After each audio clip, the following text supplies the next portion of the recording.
कभी कभी नासमझ दिखने वाले लोग भी कुछ ऐसा कर जाते हैं कि समझदार लोगों का दिमाग घूम जाए। कुछ ऐसा ही हुआ राम सेवक के साथ। बहुत पुरानी बात है।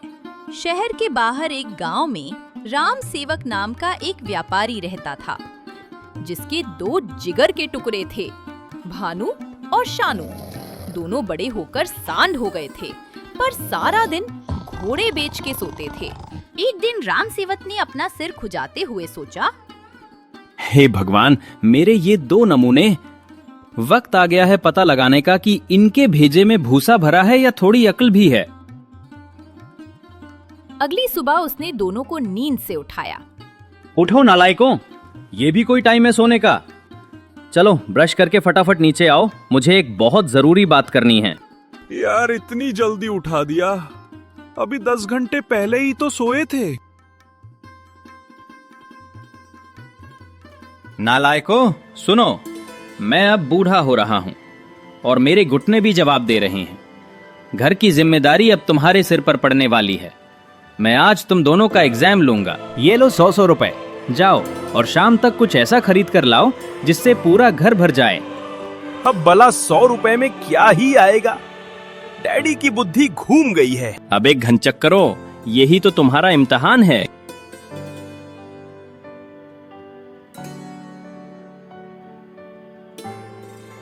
दिन भर शहर में घूमने के बाद शाम को भानु और शानू थक हार कर घर लौटे। पिताजी, काम हो गया। हमारा सामान अपने अपने कमरे में है, आप आके देख लो। राम सेवक पहले भानु के कमरे की ओर बढ़ा।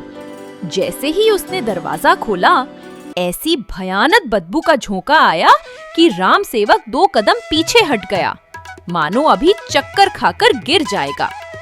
उसने अंदर झांक कर देखा तो कमरे में कचरे का पहाड़ बना था। सारा घर बदबू से भर गया। पिताजी, आइडिया बढ़िया है ना।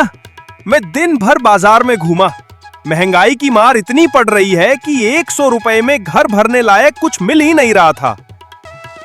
तब मैंने ये भी सोचा कि अगर खाली हाथ घर गया तो डैडी के दिल को बहुत ठेस पहुंचेगी, इसलिए मैं फिर भी घर भरने वाली चीज ढूंढता रहा।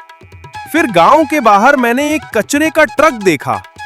मैंने ड्राइवर से पूछा, भाई ये सोने की खान कहाँ ले जा रहे हो? उसने कहा, वो कूड़ा शहर के बाहर इकट्ठा होता है, वहीं जा रहा हूं। मैंने उसे 100 रुपए दिए और बोला, इतनी दूर क्यों जाते हो भाई, हमारे घर में ही रखवा दो। वो मान गया और 100 रुपए में पूरा घर भर गया। हाँ, ठीक वैसे ही जैसे तेरे दिमाग में भूसा भरा है। राम सेवक ने अपना माथा पीट लिया। मेरे भारी भरकम मुन्ना, घर भरना था, नरक तक सड़क नहीं बनानी थी। गुस्से में भुनभुनाते हुए राम सेवक शानू के कमरे की तरफ बढ़ा। उसने जैसे ही दरवाजा खोला तो देखा कमरा एकदम खाली था। बहुत बढ़िया, एक ने घर को कूड़ा घर बना दिया, दूसरा 100 रुपए की हवा खरीद लाया है। लेकिन तभी एक मनमोहक सुगंध उसकी नाक में घुसी। चमेली, चंदन और गुलाब की मिली जुली खुशबू ने पल भर में पूरे घर को महका दिया। शानू ने कमरे के कोनों में सुंदर अगरबत्तियां, धूप और फूलों का इत्र रखा था, जिसकी सुगंध हर जगह फैल रही थी। राम सेवक का सारा गुस्सा हवा हो गया। शानू ने पिताजी को बताया कि पूरे दिन वो बाजार में घूमा। या तो सामान बहुत महंगा था या खराब। कपास बहुत महंगी, रेत बहुत घटिया, पानी बहुत गंदा। सुबह से शाम हो गई थी, मुझे कुछ नहीं मिल रहा था। तब शहर के सबसे गरीब इलाके में मुझे एक बूढ़ी अम्मा मिली जो फूल बेच रही थी। वो कमजोर और दुर्बल थी। उसकी टोकरी में केवल कुछ मुरझाई चमेली और अगरबत्ती की सलाइयां बची थीं। क्या तुम मेरे आखिरी फूल खरीदोगे?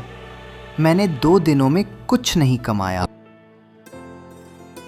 शानू को दया आ गई। उसने अपने 40 रुपए में अम्मा के लिए खाना खरीद दिया।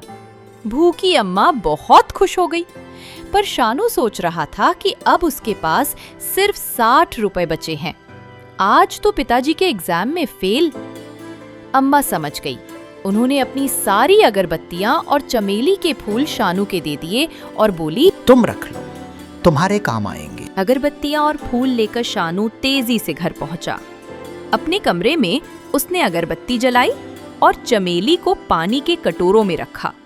फिर सभी खिड़कियां खोल दी। ये लो पिताजी बाकी के पैसे। वाह बेटा, तूने तो कमाल कर दिया। घर भी भर गया और पैसे भी बच गए। तभी दरवाजे पर एक आदमी आता है और कहता है, मैं नगर निगम से हूँ। वो कूड़े वाले ट्रक के ड्राइवर ने बताया कि उसने सारा कूड़ा आपके घर डलवा दिया है। क्या आप वो कूड़ा मुझे देंगे? शहर में सफाई अभियान है, मंत्री जी झाड़ू मारने आ रहे हैं। सुबह ही सफाई हुआ था, अब कहीं कूड़ा नहीं मिल रहा। मैं आपको इस कूड़े के 500 रुपए दूंगा। राम सेवक जोर से हंस के बोला, ये तो कमाल हो गया। जिन्हें मैं निकम्मा समझ रहा था वो तो इतने स्मार्ट निकले। एक ने पैसा बचा लिया तो दूसरे ने 5 गुना फायदा करवा दिया। दोनों ने अपने अपने ढंग से पिता की आज्ञा का पालन किया और उसका फल उन्हें मिल गया। कभी कभी नासमझ दिखने वाले लोग भी कमाल कर देते हैं और मंत्री जी के लिए कूड़ा ढूंढने वाले बड़े बड़े अफसर बेवकूफों वाले काम करते हैं। समझदार वही है जिसका दिल दूसरों के दर्द को समझता है।